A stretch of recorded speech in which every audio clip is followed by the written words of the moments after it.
वटपौर्णिमेच्या दिवशी प्रत्येक विवाहित स्त्री आपल्या पतीच्या दीर्घायुष्यासाठी प्रार्थना करते. पण पंढरपूर तालुक्यात घडलेल्या एका दुर्दैवी घटनेने हा पवित्र दिवस शोकात बदलला.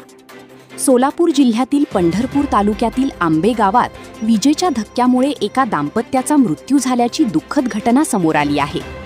मिळालेल्या माहितीनुसार सोमवारी पहाटे पावसाच्या वातावरणात 60 वर्षीय लक्ष्मण नागणे हे शेतातील पाण्याच्या पंपाचा वीज पुरवठा बंद करण्यासाठी विहिरीजवळ गेले होते. त्याचवेळी त्यांना अचानक विजेचा धक्का बसला. ही घटना पाहताच त्यांच्या पत्नी 55 वर्षीय अलका नागणे पतीला मदत करण्यासाठी पुढे गेल्या.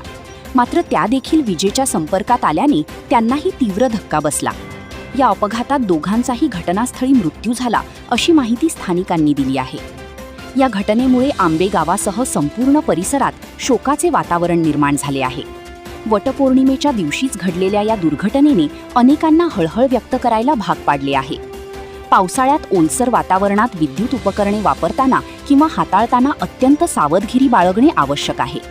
दरम्यान या प्रकरणाचा पुढील तपास संबंधित यंत्रणा करत आहेत. अशाच महत्त्वाच्या आणि विश्वासार्ह बातम्यांसाठी आमच्या चॅनलला सबस्क्राईब करा आणि व्हिडिओ शेअर करायला विसरू नका.